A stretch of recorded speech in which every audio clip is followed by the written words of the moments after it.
Hi Stinkies, for this week's Spooktober, we're going to be doing a little Lydia Deetz makeup tutorial. But to be completely honest, this is good every day for me. I just love me some red eyeshadow. So we're going to start off with a little bit of skincare. Prep is the most important if you want a beautiful base. Today I'm just going to be using a little bit of the Good Molecules Discoloration Serum and the Roche-Posay Moisturizer. I would also follow that with a little bit of sunscreen, but I did record this at night, so I obviously didn't do that. Anyways, I'm using a little bit of this Egyptian Magic under my eyes and on my smile lines to help avoid creasing. We're going to be using a little bit of my Kosas concealer to help prime my eyes, as well as the Anastasia Beverly Hills primer on the brow bone and sorry, I had to think about that, on my brow bone and my inner eye as well. And please do not forget your Laneige sleeping mask before you start your makeup, or just any kind of little lip mask before, so by the time you get to your lips, they're nice and juicy and delicious. And so we're going to be using my all-time favorite eyeshadow. She is Love Plus from Sugarpill. And with a small fluffy brush, this is the Morphe M506, we're going to go ahead and just buff that right into our eye. And really quick, do you see that?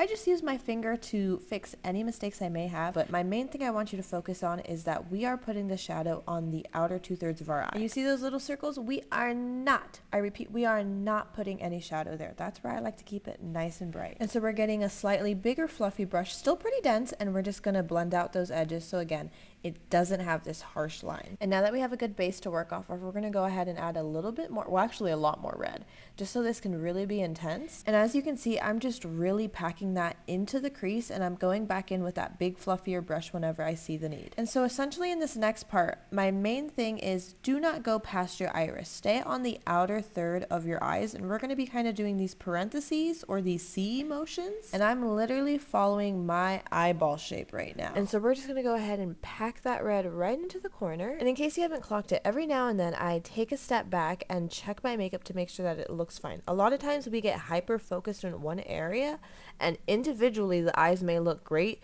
but as a whole, you could be looking crazy. So just make sure you take a step back every now and then. So I went ahead and stamped the little brown-red combo onto my eye, and then we're going to go ahead and pat the outer corners to blend it out a little. Initially, I thought I got a lighter brown so that I can marry the lid with the red there in the crease, but turns out it was darker, so I had to add a little bit more red, and that just kind of helped melt the two together. But again, we're going to go back and forth with all our different brushes. So speaking of brushes, have you guys noticed I've been showing all of them? I am on a roll, all right? Just quick shout out to me. Hey, you see that? Quick shout out to me. I've been really good about it this time. This is like my 4th makeup video, so she's finally doing it. And this might seem a little silly to you guys, but at this point in time I realized I was twinning with my Osmosis Jones. And by Osmosis Jones I mean my DJI Osmo Pocket 2. I would love the 3. Hey, if and when the DJI team is watching this, if you guys want to send that to me, that would be awesome. Anyways, if you guys are going to be using the Ace Beauty liner, definitely do one eye at a time.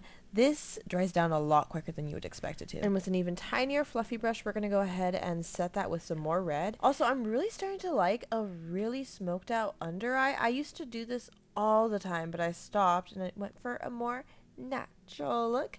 But I don't know, I'm really liking it again, and I feel like I really like how I can just kind of, do you see that? How I can just slowly blend it from the bottom of the eye to the top. I don't know. I love that seamless blend that it has there. Also, by really blowing out the eyeshadow right here, we eliminate any chances of creasing under our eyes. Anyways, we're going to go ahead and carve our brows out first with a flat brush and then with the fluffy brush. And this does not have to be white, white, white. Well, for me it does, all right? I really like that exaggerated look, but you could go for a more neutral look for sure. So I did my first layer of mascara, let that sit, a little bit of wide eyeliner. We love the doll look. And then this Metal Crush highlight. I love it. I'm obsessed with it. I bought 3 of them when they first came out. But damn it, do they look good. They look so good. And we're just going to pop that right into our inner corner. And these are buildable too, so go ahead and add as much as you want, babe. And this is when disaster strikes. Not really, but kind of. Do you see that? I got mascara on my brow bone. I had to take a second to just get myself together, but anyways, the show must go on. We added a little bit of primer. Listen, I thought I was going to get the Bobbi Brown primer, but I started talking to my cousin about primer, and now I'm even more confused about what kind of primer I want. And yes, I am just using my fingers to blend my foundation in and to apply. Why? Because the warmth from my hand is melting it right into my skin, babe. We are becoming one. And look at that, I'm not even using that much either. And that's like one of my biggest icks when it comes to makeup. I mean it, I hate when I can feel it on my face that I have makeup. Like, I don't want to feel this heavy cake on my face. I don't want it. I don't want it. I don't want it. And I know it would seem like I'm applying a lot of makeup, but I promise you this is very thin layer. And I still don't know how to contour my nose, so there's a good chance that I am just soaking up all of the product back into the brush. And so we're going to move on to the concealer, and I'm going to let this sit on my face for a hot second. And again, this is just going to warm up with our skin, and when we do finally blend it out, it's just going to blend out seamlessly. And I don't know what got into me this day. I was feeling a freaky deaky. I was like, what if I used a little bit of the Morphe too as well? And I really like that. See, my beef with the Sephora contour stick is it's too thin, and I feel like it can get muddy really easy. Or should I say too patchy? And then I feel like the Morphe 2 one is too thick. So when I mix them both, ooh, gorgeous. Also, this is why I haven't gotten rid of the foundation on the back of my hand.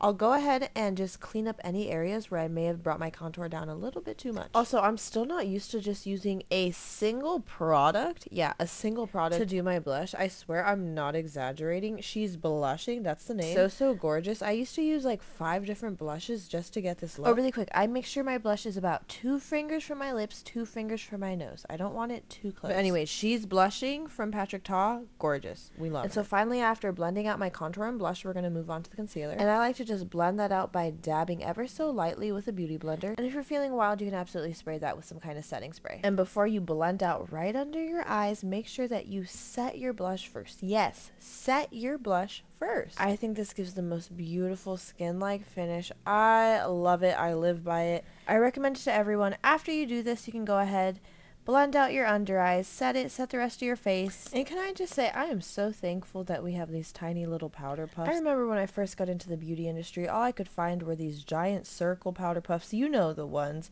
and it was just so hard to get into these tiny to reach areas. Okay, now that we've plastered my face with powder, let's go ahead and add even more, take a little bit off, and then add even more again. And in case you aren't aware, we are in the blush blindness era. Yes, and I love this Fenty Kilowatt highlight. She's super pink though, that's why I bring her into the blush blindness talk. Remember how we played ourselves earlier? So we let that dry down, and now we're just gonna get a spoolie and scratch that right off. Just give it a little scratchy and you're good, babe. I mean, if you're looking deep in my soul, you could absolutely still see it there, but there should be no one that close to me, so we should be fine. And actually, watching this back, this is very terrifying because I don't know why I would put mascara and then set my face like immediately after. Anyways, it doesn't matter, but look at that, she's still going. At least she has her handy dandy little fan. I've really been liking to do my brows right after I set my face, just because there's a little bit of the setting spray still in my brows. Also, I would like to add that yes, I still am doing my brows with the Pear Soap because it's the best thing there is. Anyways, my camera died, but I went ahead and added my beauty marks, and today she's being extra, and by extra I mean she's adding half a lash. Yes,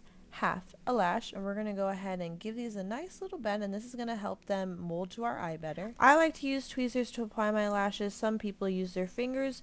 Do what's best for— oh, see, look at that, I'm even using my fingers there too. Anyways, do what's best for you. I'm finally at the lips. I'm using these Makeup Forever lip liners. I've seen these all over online, and everyone has been raving around them like crazy, so I wanted to try them. They're good, absolutely. Are they worth $25 each? No, I don't think so. Absolutely not. Did I get them because it was my birthday and I wanted to feel extra special? Absolutely. Yeah, I did. Would I buy them again? No. But would I buy the Maybelline lifter liners like this one? Yeah, I would. The flower nose, the lipstick I was just putting on. Yeah, I would buy those. Anyways, they're cute, but not $25 cute. Like, let's be honest. And so honestly, this Ace Beauty liner completely tied this look together. This little bit of red on the lips just, ooh, it really did it for me. And also, I obviously did not learn my lesson earlier and decided to put even more mascara on. Good job. But here you have it, babe. If you follow these steps, you too will be, bam, Lydia Deetz. Or you'll just know how to do a sick-ass red smoky eye, and that's really cool too. Also, here's a little behind the scenes for you. This is how I did my hair. I just very sloppily teased it, and then pulled it one way, pulled it the other way, and then I would pose and hope for the best, and that's it. And honestly, not to get all deep with you guys, that's what you gotta do in life. Just pose and hope for the best, babe, and you got this. Anyways, I hope you learned a thing or two. Thank you so much for watching, and I will see you guys next week. Okay, love you, bye!